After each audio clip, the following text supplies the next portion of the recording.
Hello, and welcome to Global Value Investment Corp's inaugural Virtual Investment Roundtable. I'm Eric Savitz. I'm Associate Editor at Barron's Magazine, and I'll be moderating today's event. The theme for this roundtable is active engagement, a catalytic approach to closing the value gap, which we will delve into in detail. The event will be about an hour in duration. We're excited to have a robust and lively discussion. If you do have questions along the way, you can drop them into the chat. We will try to get some of them before the end if we have time. But let's start by introducing our panelists. First, we have JP Geigen, who's the president and CEO of GVIC, our host for today's roundtable. JP, thanks for having us and welcome. Thank you. Also with us today is Mark Harris, who's CFO of Heidrick & Struggles, the executive search firm. And congratulations to Mark, who just yesterday announced a new gig. He's going to be the CFO of FGS, which is a very large corporate public relations firm that's owned by WPP. Congratulations, Mark, on that. Thank you. And also with us is Doug Schell, who's a partner in the Palo Alto office of Wilson Sonsini, a preeminent law firm here in Silicon Valley, which is our own base too, where he specializes in corporate and securities law. This will be and thank you, Doug, for being here too. The format is going to be pretty straightforward. I will pose questions to these guys. I will play facilitator. We will cover lots of topics related to active engagement and activist investing. And so let's get started. So let's start with you, JP, as our host.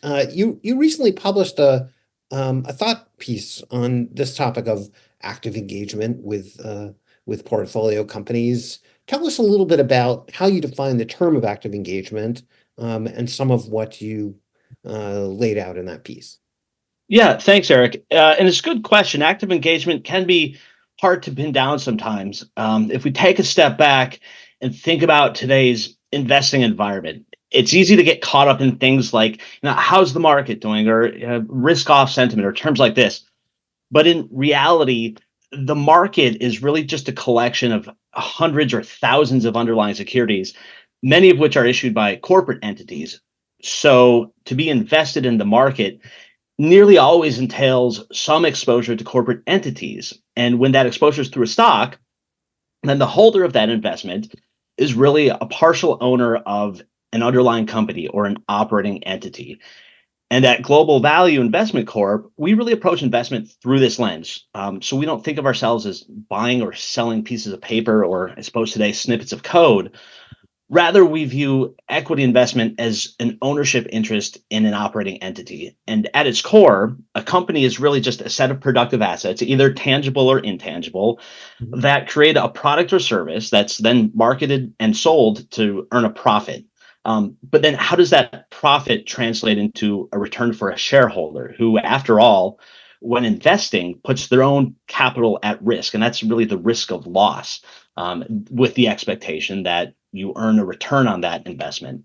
And a company's profits really accrete to shareholders through decisions made by that company's management. And collectively, those are labeled as capital allocation. So that can describe things like paying a dividend, reinvesting in a business to grow your earnings, reducing debt. There are a few buckets under that category. So management and capital allocation stand between really the cash flows generated by a business and the realization of the values of those cash flows by shareholders. And naturally, as business owners, shareholders have an obvious interest in holding management accountable for allocating capital wisely. So that, at really the highest level, is active engagement. But I do think it's worth distinguishing. So people think about activist investing, and you're using a slightly different term, and I think you mean something slightly different as well. So talk a little bit about when I think about activist investing, I think of Carl Icahn or someone who's like very aggressively trying to make change happen. Maybe they're trying to seek board seats. Maybe they're trying to get the company to seek a buyer or sell off a business or do other extreme action. But it sounds like you're using kind of a little bit more subtler or subtler term. Absolutely. active engagement can really be viewed as a spectrum. So on one end, you have behaviors that would be pretty consistent with a business owner, a cordial, constructive engagement between a shareholder and a manager involves things like dialogues about operational topics, corporate governance, capital priorities, and you can move further along that spectrum in kind of a range of actions that are increasingly aggressive. So maybe after that cordial engagement, we think about verbally and proactively communicating suggestions to a company. A little bit further along, maybe you put those suggestions in writing so they're memorialized and send that to the board of directors. A little bit further along, maybe you make those statements publicly. And then, of course, at the extreme end of the spectrum, which is, I think, what you opened this question by describing, Right. is really shareholders taking actions to exercise their governance rights, see board representation, possibly with the intention of implementing a meaningful change. And that generally takes the form of a proxy contest or some sort of um, public, sometimes hostile interaction between a shareholder and a company's management. But really, activism has changed a lot throughout the years. And we think about activism as having been around for as long as investing. In reflecting on the theme, I pulled out a book that profiled a letter that Ben Graham, the father of value investing, wrote to a company in 1927. So this is just about 127 years old, or excuse me, 100 years old. And I'll paraphrase, but he said, the capital that's not needed to conduct the business of the company should be returned to shareholders whose property it is. And I think that really rings true today. Capital belongs to the shareholders, and we practice active engagement with that in mind. And along that spectrum, we've studied a lot of activists, those who have come before us. We've evaluated their tactics and the outcomes, and in doing so, have kind of crafted our own brand of activism that is more well defined at every point on that spectrum. But I would say, from an overarching standpoint, it's respectful, it's based in fact, and it's aimed at achieving a specific end, which is really creating outsized investment returns. And we think that alpha generation is really critical to achieving long-term outperformance. So, Mark, I'm curious, when you get a call from the likes of JP, who tells you, "Hey, we've taken a stake in your company shares, and we have some thoughts for you about the way the company is being run." What's your initial reaction to that? How do you handle that kind of interaction from an active investor? So when JP calls, I tell my EH to tell him I'm out, like I'm on vacation. And then he calls for 52 weeks in a row, and the answer is we can't be on vacation the whole year. What's going on? The real answer, let's just think about it. So we do get calls from the likes of a JP or the likes from, again, potentially an Icon, and we do make sure we bucketize it, right? Every public company, at least in my opinion, as a CFO, fourth time of a public company, you want to be engaged with your shareholders. JP's absolutely right, and the book that was written was absolutely right. This is a shareholder company, right? They own us. They expect certain things to happen on either growth or value or whatever it is. And they have every right to question you in terms of on your way. So I like it and JP knows this, I love getting engaged in it. I love having conversations. I like it when it's productive. If you're calling to scream at me or do something silly, then clearly those are very different activists. I think that's the difference, where you have JP, which is an activist, versus an activism, which is a self-serving reason. Be a hedge fund who just wants cash, flip, sell, get out tomorrow. I like the long-term, long value activists. And I think that's important. It's a sounding board. So again, JP's in this space. He understands it exceptionally well. I'm thinking about this. JP will tell me, what are you, nuts? Don't do that. I've seen that movie before, not at all. Or he says, I'm really excited about that. I think that can be really changing for you guys in terms of how we think of valuation. Any great CFO will tell you, the secret, you only have two X and Y axes, right? You can either grow EPS or you can grow multiple. I mean, that's kind of it. I mean, I hate to be so simplistic. And you want to have those conversations both. Like, so again, how do we think about multiple? Where do we claw over to? How is it still within our dorm, so to speak? And then on the other side of it, again, Mark, we thought about your G&A and your spend and your real estate. It's good stuff to have these conversations. It's really good stuff when you have somebody on the other side that, again, is going to ask you really good, challenging questions, but is listening to the answers and like, yeah, I think long term, you're right. Let's not do that. I can see how that would be value destructive, not value creative. And then you're in. The problem we have at Heidrick as an example is, about 75, 80% are passive. So that means they hold us in an S&P 600 index. They have no clue who I am. They have no clue about my performance, nor do they care. They're just weighting me with other stuff. And there's nobody I can call to say, I'm thinking about doing something crazy, talk me off my ledge. I like it when I can call JP. We've got others that are, where I can say, okay, I'm doing something crazy, talk me off my ledge. And we get into some really cool discussion. So that to me, and I put my money in the same type of vehicles. I want people that are going to be active, talking to management, thinking about the strategy, long-term value. There's less slip up than the index where it's just, a hope and a prayer, and you're really just there's not going to be any difference. You can just buy the index if you want to do that. But that's the way I see it. So I love the phone calls from the likes of JP. Take them all the time. So that's interesting because that it implies a level of engagement of a kind of two-way street. I like your reference to being able to pick up the phone and ask one of your investors a question. What would you think if we did this? Because I think the stereotype here is the icon model, right? Where you start. Now I don't know. Of course, there's a below the waterline thing. Like, I don't know where they start, right? I don't know what their first engagement is. Like, I don't know if they would call you and say, hey, we're thinking about taking a position, or they might call you and say, hey, Mark, we think you have, you should be more aggressive on capital return, shareholders or something like that. You can Or do it from once. jump to the phase JP 5. knows our business model. I think that's what's important. That's why it's easy to have conversation. Right. We had one who rang in and said, oh, you should sell this segment. And I'm like, well, do you understand if I sell that, it's going to impact the other segments too? And he said, well, it doesn't matter. It's this. And I'm like, you're not thinking long term. Like, you don't understand how important that segment is. And I think JP and I talked about it 2 years ago. And he's like, that's nonsensical. And I'm like, I know, because they don't take the time to understand. They're after something quick, which isn't in the long term value of the company, which means, why am I going to listen to that? I'm not going to put weight on that. I put weight on people who really understand the business model, understand my market, understand the addressable possible of what that can expand into.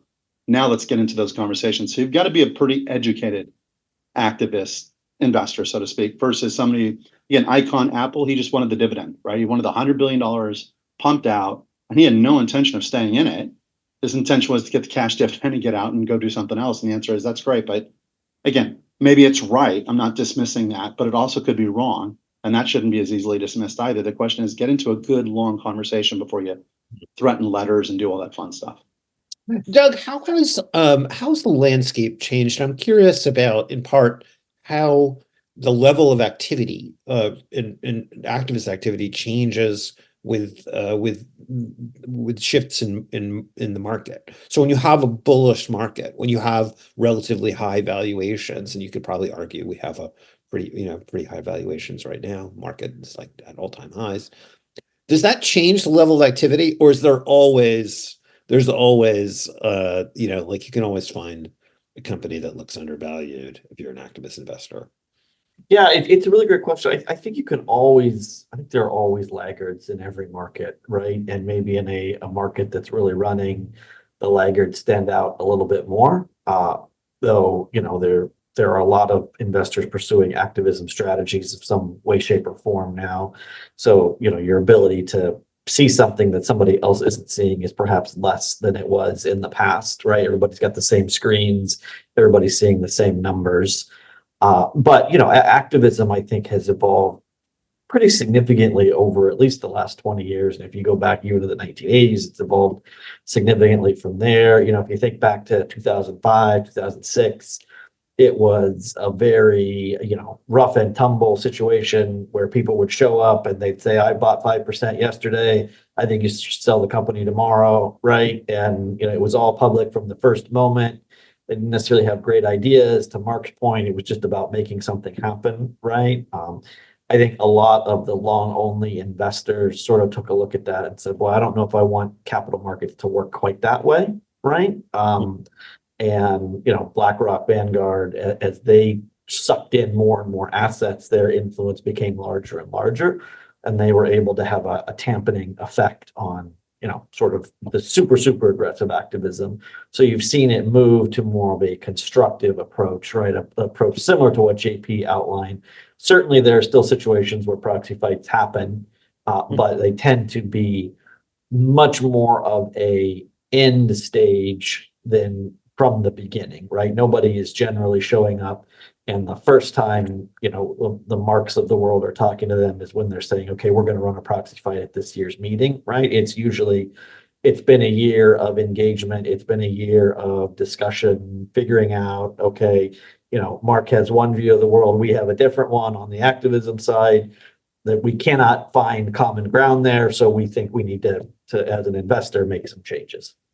Do you, it's interesting. I always think back to, I don't know, say, let's call it, oh God, I'm going to sound so old now, but like back to the sort of, say market crash years, so like say the late 80s, when you had like very aggressive levels of activist activity. You had people like Ivan Boesky and Asher Edelman and Carl Icahn was around and a bunch of other people like that who were taking very aggressive moves to try and force the hands of corporate boards. And then on the other side, like you had all these defensive maneuvers. So you had companies adopting poison pills and doing other things to try and prevent those activists from succeeding. And it does feel like a lot of that level of, I don't know, aggression has come out of this world a little bit, Doug. And I wonder if you think that's actually true, or maybe it's just a little lower key, or is it really, have the tactics really changed over time?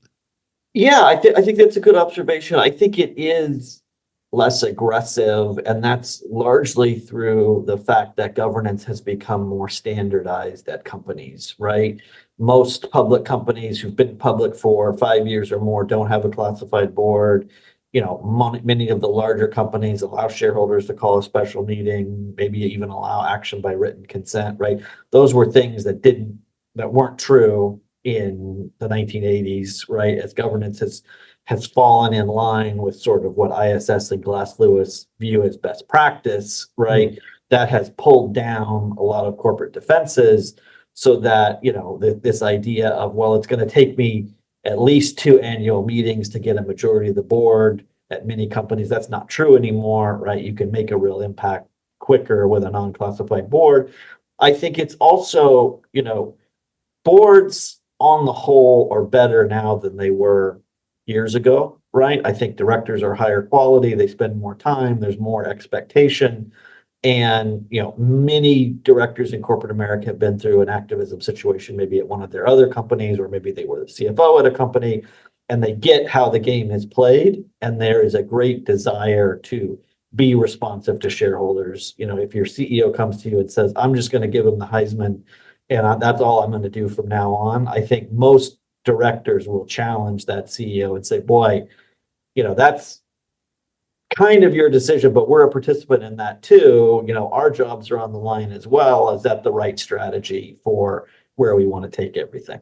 Right. And I would jump in, Doug, and just on a thought, which is the evolution of ISS and Glass Lewis has really changed the way that these things work out. So for example, when you've got passive investors, they have a proxy department, they get the card and they just vote however their subscription, either ISS or Glass Lewis, they just vote. They don't take any time to look at it and they don't know. With JP, and again, more the activism side of it is they don't have such a proxy department. They look at it, they're going to call you and question, what are you doing? Why are you doing this?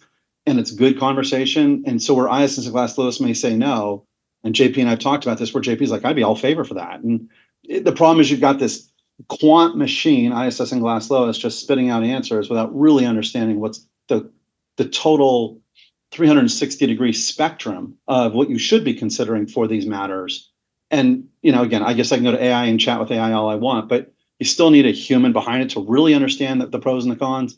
That's what JP should be bringing in terms of his activist side of it, where the passive side of it, again, Doug, I don't know if you agree, it just goes in a back room. They don't have a clue who you are. They just vote whatever ISS and Glass Lewis tell them to. It's kind of a shame. It's a lost art. Yeah, I think that's exactly true, and over the past 4 years at least, right? Yeah. For the larger institutions, governance has become, or proxy voting has become a risk factor, right? Because people come back to you and say, well, why did you support that? And shouldn't you really have your thumb on the scale for ESG things? And shouldn't you really be thinking about it from that lens? And so more and more people are outsourcing it, or, actually you see the largest institutions saying, look, we will turn the voting back over to the underlying owner, right? We don't want to be in the business of voting these shares.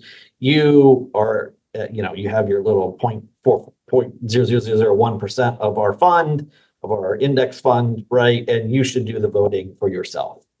And so I think you'll continue to see that, and you've seen a fair amount of it over the last couple of years.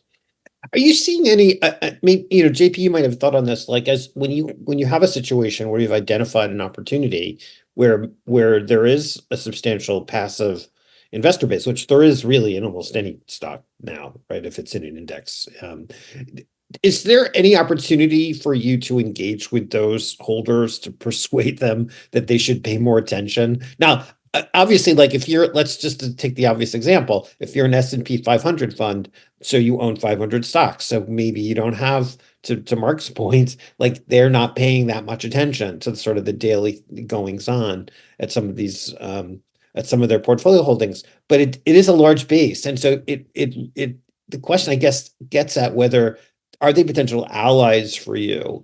Are they engaging in any of these kinds of situations, or are they just hands off? I think so. And I think it's a great point about the changing dynamics of the proxy landscape. In most companies, I think you're lucky to get, I don't know, maybe 85% of the shareholder vote. So you already have 15% of your shareholders who aren't voting. And that's not typically your big institutions, your BlackRocks and your Vanguards. Right. It's smaller shareholders who just don't take the time to vote. Another big swath of shareholders who vote never open the proxy and really understand the issues. And it's a lot of work. Proxies are dense documents with a lot of technical language in them. It's a standard format, but really the juicy parts are few and far between, and you've got to comb through them to pick that out.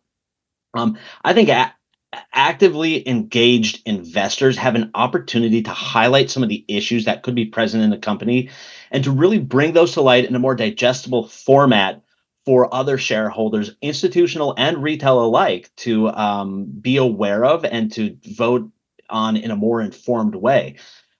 For that reason, I think it's important for investors, for as long as possible, and this is really active investors, for as long as possible, to remain engaged with the company's management, because you get a better sense of what a company's pain points are, what their strengths are, where they have deficiencies, the closer you get to a company. Of course, that's a fine line to walk, because you don't want to receive material non-public information, because it puts you in a bit of a compromising position.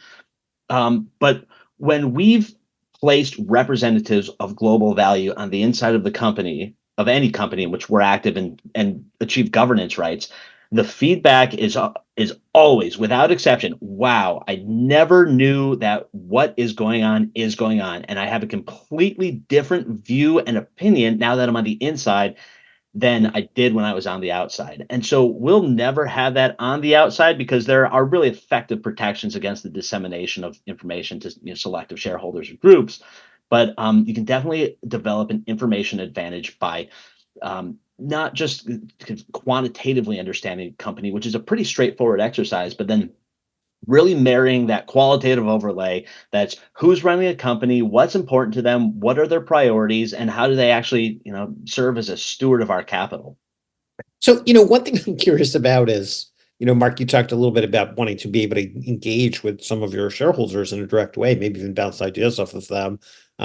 I wonder, like from a Reg FD point of view, like how careful you have to be, and Doug will have some thoughts on this too, about how you engage. And so like if you called JP and said, hey, we're thinking about paying, I don't know, a special dividend, or we're thinking about spinning off our, Australian unit or something, I don't know. Like, can you even do that? Like, are you allowed to do that? Doug, is he allowed to do that?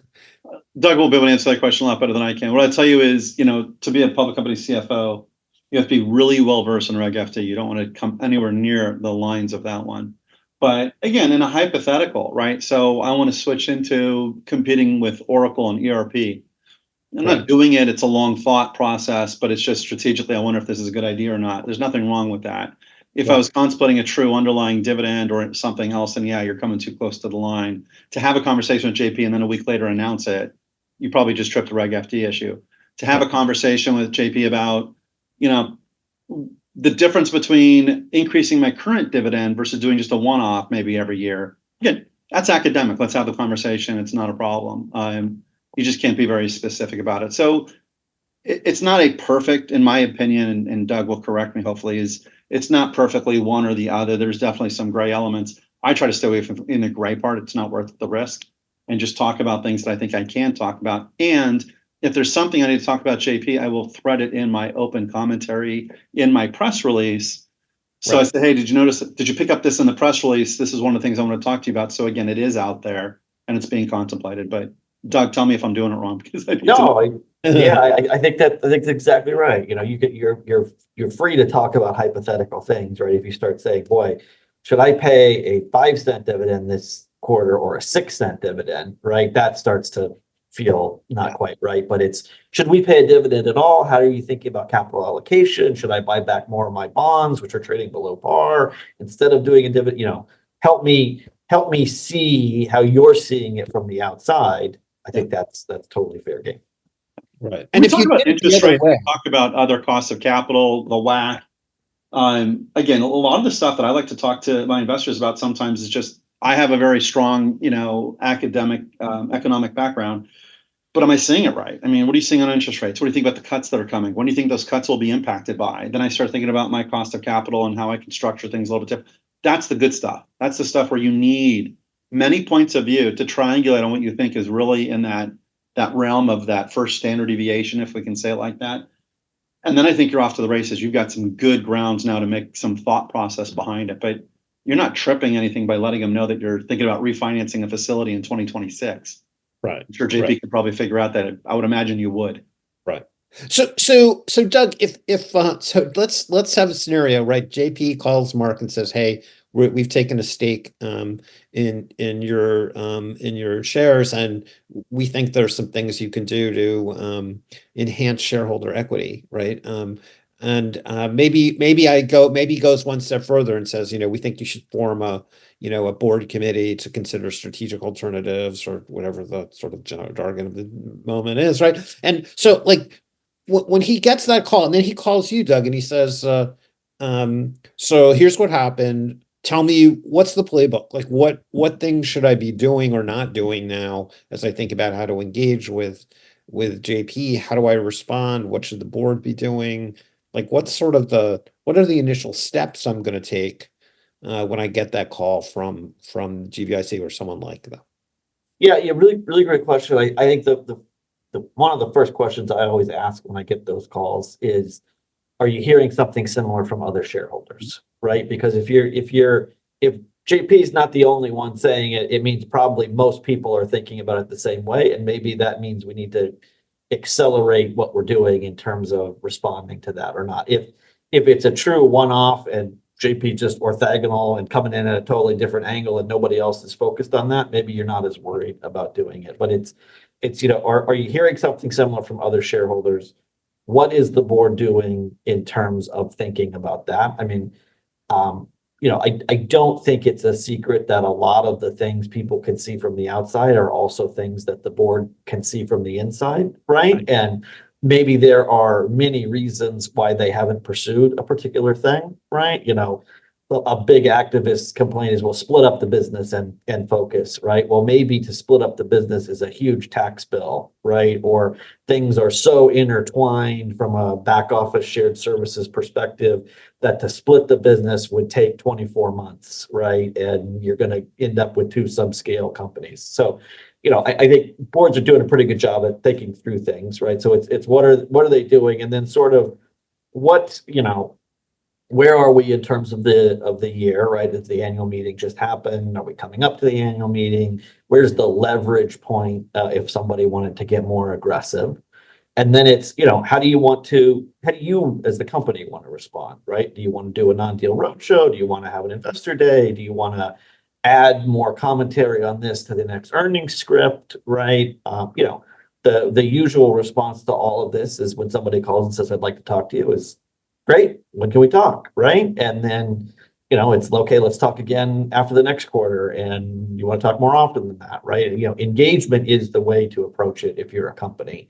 Well, but also I want to just drill down on one element of that, Doug, which is like, so if JP calls the market and says, look, I think you really need to start paying a dividend. And because, you have, I don't know, 30% of the market cap is in cash, and you're building cash or free cash flow positive, and you don't really need all that cash. You should be paying it out to shareholders. Should Mark just go, that's interesting idea. Thanks for that suggestion. Or should Mark say, no, we need the money. Like, we're not going to pay a dividend because, our business is too cyclical and we need more cash than you think we need because, I don't know, could be a rainy day. Like, how much do you respond in a direct fashion as opposed to saying, oh, that's an interesting idea. Thank you for your suggestion. We'll take it under advisement. Like, do you want to push back on or not? It's a really great question. It depends a little on sort of where you are in the engagement. Activism 101 is, thanks very much for your input. We think about everything all the time. We'll come back to you on it, right? It's not to sit there and say, well, let me tell you why that's a stupid idea for all of these reasons, right? Even though Mark, I'm sure, knows why it is a stupid idea, why it doesn't work. He's eager to say, boy, that is really dumb. But and some of it, Doug, it depends if it's already been discussed. So, for example, if JP were to call me up and say, hey, look, this, I think you should, pay a dividend, et cetera. But I've already in an open call talked about my capital allocation. Again, if I'm a good CFO, I see the same cash balance you all see. And here's the thing, I've got a good M&A pipeline. We want to be robust in this other category. We're looking to enter this out of the market, whatever it is, which allows me then to repeat back on the private call that, as I've said in my opening, my prepared remarks, we have that really kind of dedicated for this. Now he can jump up and down and say, no, that's the silly idea, excuse me. I would say, walk me through why you think it's silly. Why do you think it's better to return it versus the constructive return I can get by using it? And hear him out and say, okay, that's interesting. Let me think about it. And I can still come back and say, look, I disagree with you. And so does my board. And if you want to throw a letter, go right ahead. But we're all pretty much united that this is what we're going to do with that cash. And I've been very open talking about this. So it allows me to do it. Now, if I haven't discussed any of it, again, I think Doug would say by only discussing with JP would give him an unfair advantage in the market. Now you've got a Reg FD problem. And the answer is, well, nobody else knows that, Mark, about what you're thinking on the M&A pipeline. And that can be very much a dangerous area. So you got to be good about what you say in the public, because you want to be able to use that in your private calls too, without it being a Reg FD issue. That's Mark's bringing up a really good point, right? Of thinking 2 steps ahead. Okay, being your own internal activist. Okay, let me look at where we are right now. What could somebody from the outside criticize me for? Oh, I have a lot of cash sitting here, and they may not realize I have good uses for it. Let me make sure I address that proactively in the earnings call, right? So that I'm not getting a call from JP saying, you're sitting on $1 billion. What is your plan for it, right? They'll still get the call, but at least now you can talk about it because you talked about it already. Right.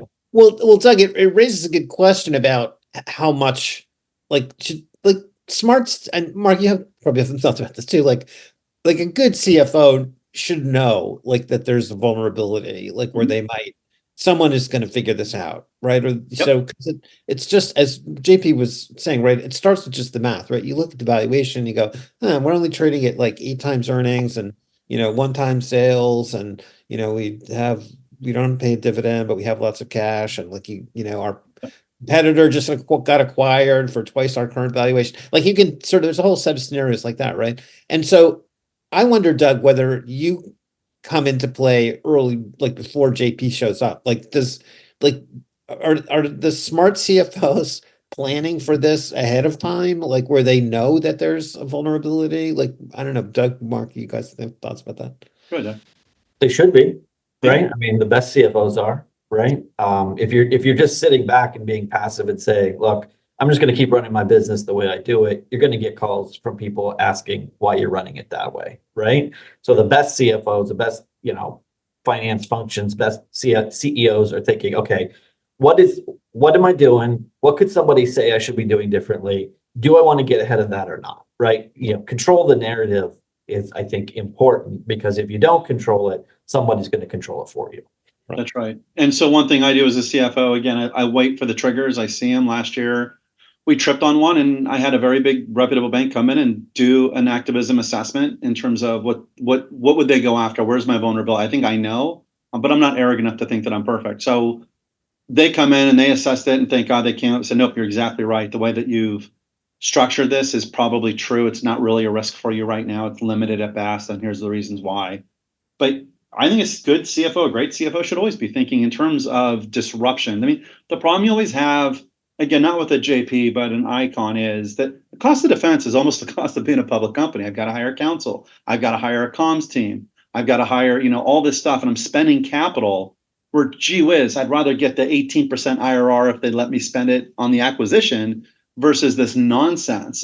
So it's always tough. It's not easy by a long, and I always say that to people that, I used to be over in that space when I was a senior portfolio manager. It's never an easy thing to do. It's a very expensive. It rarely works out the way anybody thought it would. And Doug, don't take any offense, but it's the law firms and the comm firms that make the most money out of this thing.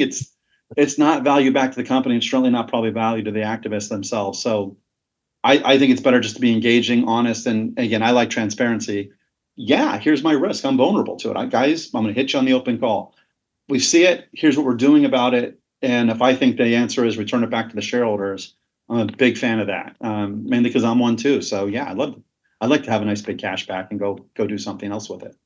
And I think that a lot of investors have come to that realization that running a full bore proxy contest and really having this nasty public engagement is very expensive, both for the attacker and for the defender. And then you have to execute that in a really very meaningful way, because those things live in the public record. Everything that you put in writing, that you put in a press release, will live in the public record forever.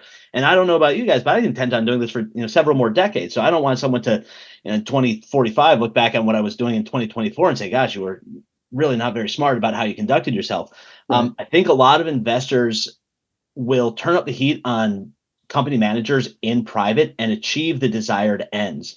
In fact, we recently did this in December with a portfolio company that we'd held a stake in for 5 or 6 years. And we met with them and said, gosh, we think that you're making some strategic missteps. You think that you haven't really been disciplined in the way you plan for your business or plan for the future or adjust to changing consumer trends.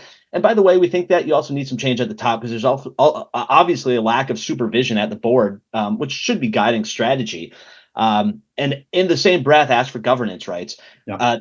Because we spent several years building trust and credibility with the management, we had a very productive discussion, but they ultimately ended up saying, no, we don't want to give you governance rights. And in response, a few weeks later, pre-announced some earnings that had quite a bit more meat than they had before. They obviously exceeded market expectations, and the price of the common stock nearly doubled. So while we thought that there were still problems, there were still things that needed to be fixed, still things that we could add as an engaged shareholder, we constantly have to ask ourselves if the juice is worth the squeeze. But it's also a great example of how a lot of active engagement really occurs in private, and you can see subtle changes in behavior in managers or even the company kind of in general that truly create value because someone else has come in and given them a kick in the rear. One thing I think is worth addressing, and there's some highly kind of public examples of this, is that it doesn't always have to be a threat that we're going to change management, or my favorite example of this was from, let's say, 2 years ago, involving a company you can't take over, which is Meta Platforms, right? Facebook's parent company. Mark Zuckerberg controls the voting. I don't know, I forget what percentage of the voting stock, but he controls the board. Basically, he can do whatever the heck he wants, really. But he was getting, he got a letter from an activist basically saying, you're spending too much money. You need to cool it, right? And at the time, the stock was really under a lot of pressure. They were spending a lot of money on the metaverse and stuff like that. And he responded this is a CEO who controls the company, doesn't really have to do anything, and has a board, in fact, who he basically controls, right? So even they can't really tell him what to do. And he came out, said, we're going to install the year of efficiency, right? Cut 20% of his staff, ramped up spending on AI, and the stock is up 5-fold or something like that since that happened. And so it does raise an interesting question, JP, about when you talk about what levers you have to pull, right? It's not just about we're going to do a proxy contest and get control of your board and get rid of the CEO and do that kind of thing. There's a power of not just the power of the pen, but like there's power in other tools that you can use. And I wonder if you could talk a little bit about, what some of those options are, and maybe if you have another example or two, would be interested to hear that. Yeah, and it's a great point. I think that an investor can see things differently from the outside than management can from the inside. Arguably, two very different viewpoints. And sometimes it's as simple as saying, "Have you thought of X, Y, or Z?" Which, of course, as to Doug's earlier point, many companies have, but sometimes the conversations are a little harder. Like, to implement X, you need to add this set of skills that is not on your board right now. And by the way, we can introduce you to somebody who has that set of skills. It's a tricky a tricky line to toe, because no one likes being told that someone thinks they're wrong or that someone kind of fundamentally disagrees with the way they're going about their business. But I think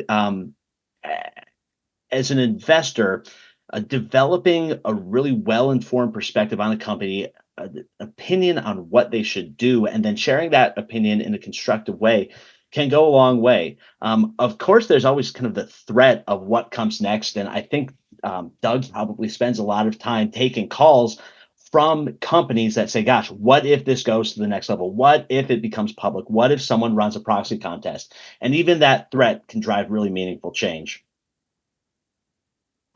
I'm curious, Doug, do you work both sides?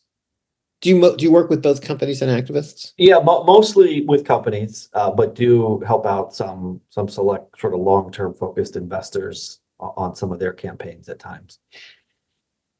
And do you find there is a synergy? Like, are you learning one sort of useful tactics from one that might be useful for the other side? Yeah, I think there's a lot of synergies, right? Think about a situation where you're representing an activist, right, or a constructivist, or somebody who has a different perspective about what should happen at the company. The perspective I'm able to offer is say, look, I'm in boardrooms all the time. I can tell you what this board is thinking about, right? And the advice they're getting from advisors and how they're thinking about it, what they're struggling with.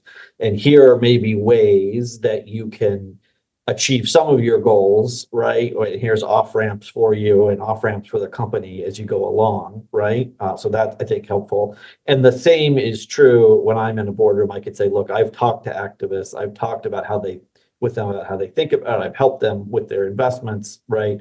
This is where they might be headed. This is what they might be looking for as a reasonable outcome here.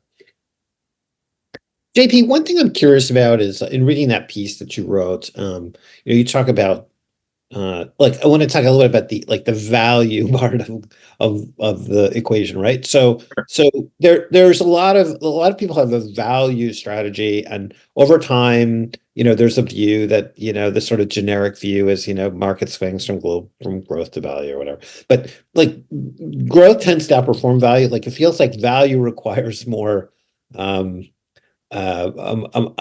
like more hands or more activism, or more like you have to be a little more aggressive. Like, there's often a reason that things trade at like low multiples, and so I'm curious about how you think about that, because I think in that piece you talk about like anybody can run the numbers. Like, you can run a screen and say, oh, here's the stocks that trade at the like lowest multiple of like earnings or sales, or or trading below book value, or like those kinds of things. But that doesn't seem like it's enough, like when it comes to value investing. Where in growth, if you just like let the thing go, if it's growing 30%, like it'll probably take care of itself over time. But like, so how do you think about the way that value investing has or hasn't succeeded over time as a sort of general discipline, and whether it really needs this extra, level of juice, attention, however you want to think about that?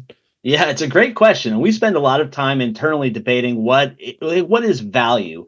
And I think we've handily rejected this dichotomy that value and growth can each be categorized very easily, but we still haven't arrived at the perfect definition of what value is. I frequently tell people that value is in the eyes of the beholder, but I think value might even be more contextual. We've invested in companies that trade at a fraction of their book value before, but of course, your assets only have value if they produce cash flow, or if you have a management team who's willing to dispose of those assets in an orderly manner. So it's easy, again, to run numbers, but then to understand the nuances around those numbers is a much more subjective exercise. Also, I think companies have, well, I know companies have a lot of different constituents to please: value, growth, short term, long term. And so I don't envy Mark, who's got to take calls from people who are telling him to do different things. Sometimes you'll take one call and someone will pay you to tell you to pay a dividend, and the next call they'll tell you to cut the dividend. We try and invest in companies that have really great assets, really great financial potential, run by really good people who habitually make good capital allocation decisions.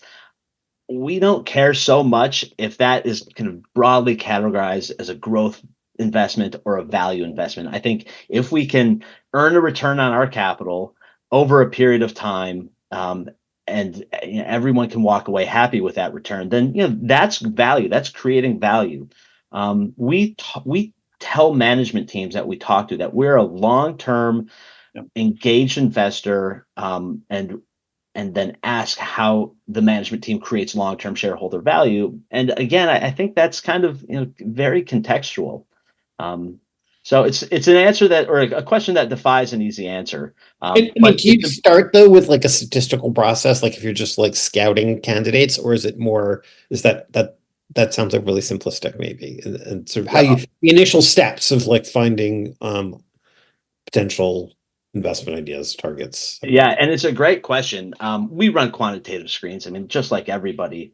But when we've been asked that question and really been pinned down to give an answer, it is that we find investments far and wide in the US, abroad, by looking at something like a 13F for another asset manager who we really respect, or by just finding something because it hit a 52-week low that's published in Barron's.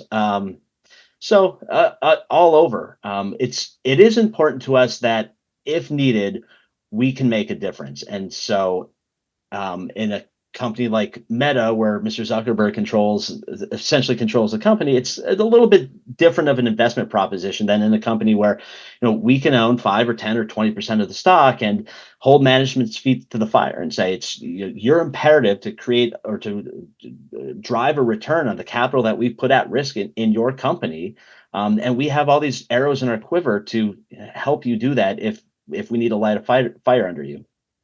One other thing I'm curious about, JP, is how often if you look at sort of the range of options where you start with like a conversation and like the extreme is like we're going to do proxy contest, like how often does it go above the waterline to the point where like the public is going to be engaged in some level, or the public shareholders? So either you're going to do a public letter, right, some sort of public communication of one kind or another, or you take the next step and actually engage in a proxy contest. Like how often does it get to that point, or how or can you generally reach some sort of peace talks before you ever get to that point? Yeah, the objective is to have it never reach that point, because that would mean that our assessments are 100% accurate up front. But in fact, companies change, people change, and probably more frequent than either of those. Our assessment is just wrong in one way or another. So I'd say 10 to 15% of the time we move up the spectrum, maybe 5% of the time that breaks into something that's public. And just so because one of the interesting questions about this is like when you called like Mark, or Mark has to call Doug because you called Mark and started the process, is what's the initial reaction when they hear that it's like that? Like, do you want to be viewed as like a if we think about Carl Icahn, I keep using him as an example, as the extreme sort of position where he's going to be super aggressive. He's going to be like, he's going to, have half-hour-long interviews on CNBC. I'll give you an example. So I didn't talk about this before, but I spent some time working for a corporate communications firm called Brunswick Group, which did a lot of work on activism defense. And there was a situation some years ago where we were working with eBay, and they were coming under, some of you might remember this story, they were coming under assault from Carl Icahn, who wanted eBay to spin off PayPal. Now, the irony is that Carl actually eventually lost, but then eBay did, of course, eventually spin off PayPal, which is now worth a lot more than eBay. But so it kind of played off. But one thing that happened during that time period was like just the thought of him getting involved was filled people with dread, and partially because he was so willing to go, you know, to do TV every day. He was writing letters in the form of 8Ks, like literal, not 8Ks, but like proxy filings. Like literally every day, he would write a new letter to shareholders, and the company would have to respond. It was very aggressive and unpleasant, right? So, but I presume that's not your approach, right? Like that's you don't want them to. Right, you don't want Mark to feel in the pit of its stomach like, oh my God, it's this guy, right? So, like, what is the image that you're trying to have with the companies that with which you engage? Yeah, it's an interesting question. I hope Mark didn't have the same feeling when we showed up on his shareholder list as he might have if Carl Icahn showed up, or perhaps Starboard Value is another Starboard is value another, investor who we or really Elliot, respect. maybe, right? Has There's done a great job over time is a good example. But these guys mean business, and they typically get involved in companies with the intention of gaining board seats or governance rights or having some sort of formative change. I think it's very important for us to have curated a public image so that when Mark says, who are these guys at Global Value, and Googles us, we come across as firm and fact-based, but respectful and engaged. And we'll have that conversation up front. For a period of time, we kind of debated whether we should use the term activism or not. And ultimately decided to really embrace that because we want to be part of defining what that means going forward. Not necessarily, let the most headline-worthy proxy fights define what the public thinks of when they think of activism. Yeah, and I would jump in on that too, JP. I think there's, again, in my own nomenclature, there's activism and there's engageism, and you're on the engageism side. You're very engaging, you're well-read, you get it. You don't have to agree with me, it's fine. You and I will get into fun debates. Where, an activist, again, if I have a fiduciary obligation to take every shareholder call. I don't have a choice. If they own shares, I'm taking the phone call. No, they still got to be professional on the phone call. If they're off the reservation, I'm not going to call. I've got better things to do. So even if it was Carl Icahn and he was screaming up and down about, hey, you need to do this and do that, it's like, look, I'll listen to you. But you're screaming about one topic, and if I start questioning him back, which I will do, and say, well, what about this? What about that? And say, well, I don't care about those. You're just saying you don't understand those businesses. I mean, if you really want to go and swing in the mud, we can go do that. It'll be fun. I don't feel the threat's a big deal. But again, when you have engageism, sorry, JP, you have that side of it with JP. But what about this, that, and the other? And JP's like, yeah, but then there's this. And it's pretty bloody clear he understands my business really, really well. And it's good because now it's like, okay, I can trust what you're pulling and pushing around. You get it. And I could be missing it. So again, I don't have hubris. So let's figure this out. That's good engagement. That's good stuff. And I will tell you, every public officer looks for that. That's good. There's no reason we feel like we're always right. We can't take a phone call because we'd rather keep our blinders on. For example, if JP called me and wants to talk about AI, and I'm like, I don't want to talk about that. The answer is, well, you got a problem with my company, because if you aren't looking at that right now, then you're really off the reservation. So again, let's have that conversation. Let's talk about what that means in my space. How's it going to make me more profitable? So again, on my XY axis, if I really develop it and become something cool, is that a multiple growth? Is that an EPS growth? What does it do? And it could do both, obviously. That's good stuff. Let's double check that and make sure we're doing that through an engagement process versus talking about my cash flows. Because the answer is, look, I see what you see, but trust me, because I have better information than you, there's a reason it needs to be there, and you need to trust the management team you have in the seat to do that.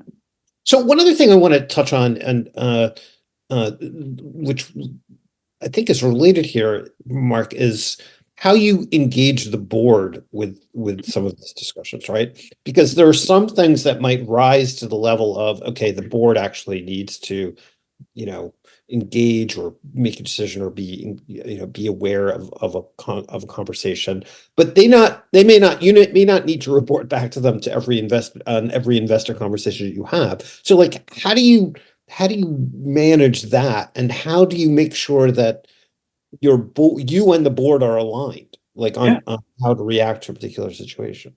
Great question, and doesn't get enough attention. So what I do, I'll speak to it for myself, is once the quarter's over and once we've reported, we reach out to all of our engaging shareholders to say, can we set up a call? Right? I want the call. I'm calling JP. He doesn't have to call me. I've already got it on the calendar.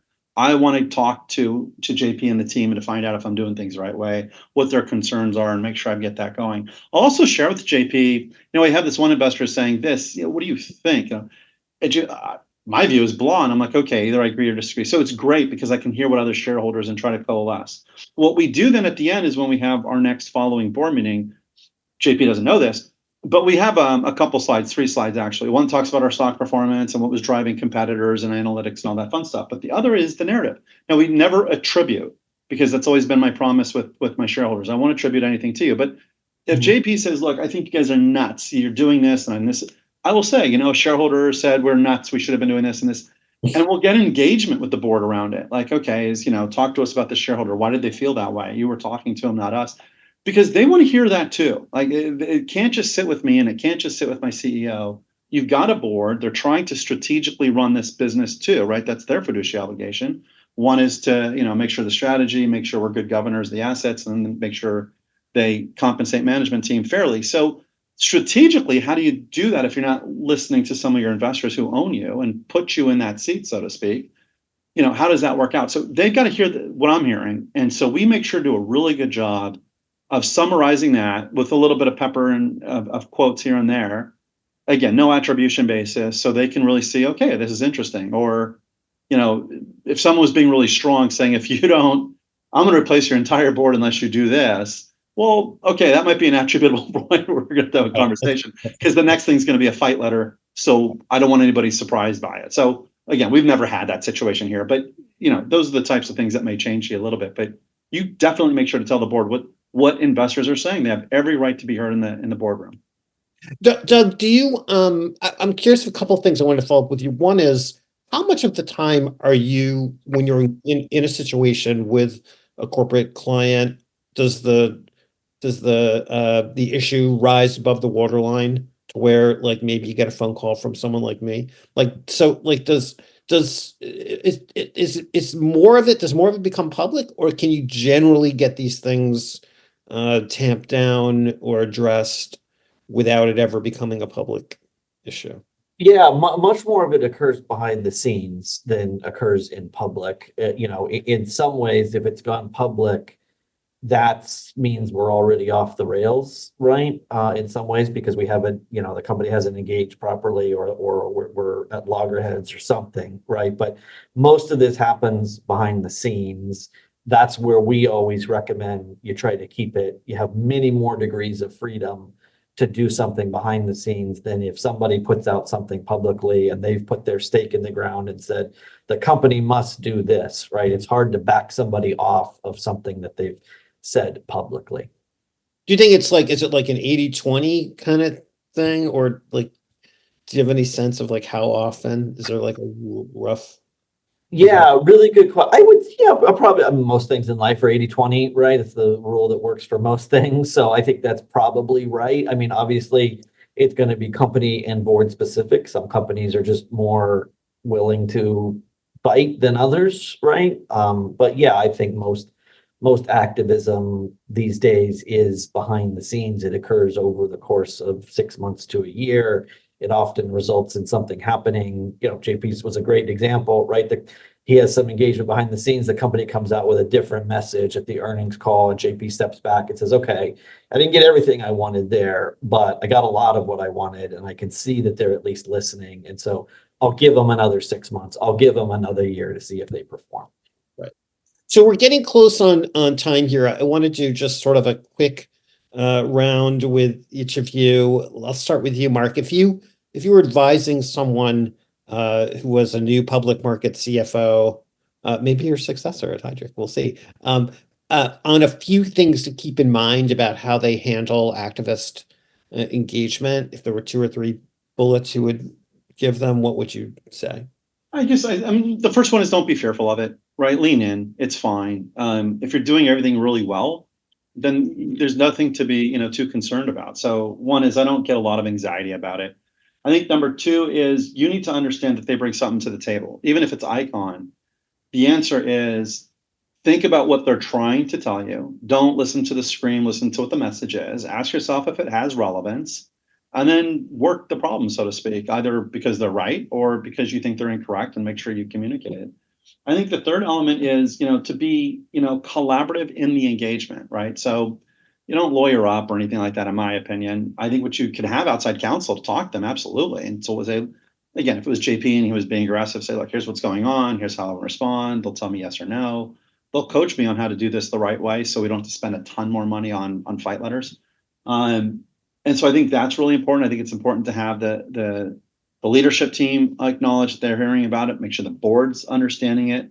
Things are going to get put on Twitter. Things are going to get put out there in the market if this is really kind of going off the rails. You just want to make sure everybody's kind of ready for it. So they're like, yeah, that didn't surprise me. I heard months ago that was a likely outcome. And then I think it's fine. So, I like to, and the big thing I always tell the public company CFOs is determine if, again, if they're hedge fund aggressive, if I can say it that way, or long-term focused. And if they're long-term focused, you're going to do a very different conversation there than hedge fund. I want something in a month, and then I'm never going to be in your company again. And by the way, if that was the case, my first call is to JP and say, look, I got this crazy shareholder. They're trying to ruin this place for a day pay. I want you part of my engagement, right? Because I want to have them on my side saying, not only do I think this is the right strategy, I've got, again, GVI. I've got everybody that's in this thing with me, all my big shareholders who are agreeing that this is the right path. And it really makes them blow off because they realize they don't have the support, the shareholder support either. Got it. Doug, if you get that first call from a CFO, I got this call from this crazy, activist wants me to do XYZ. What are your first steps? What are you telling telling the board? It's probably the board that engages you, I would imagine.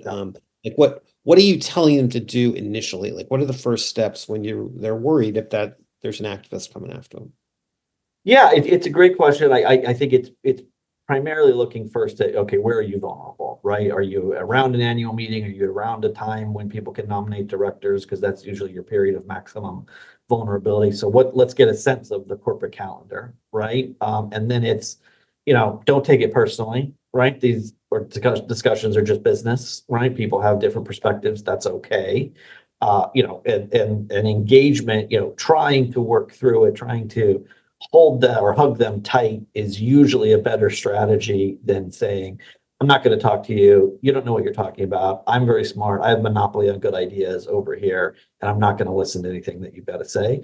I think that's a path that's going to lead you to a much more adversarial position than you need to be at. And I think the other thing is, we talked about it a minute ago, a lot of activism resolves itself without anything truly terrible happening. Right. It's a different tone on an earnings call. It's increasing the dividend. It's being a little more rigorous on buyback, something like that. Right.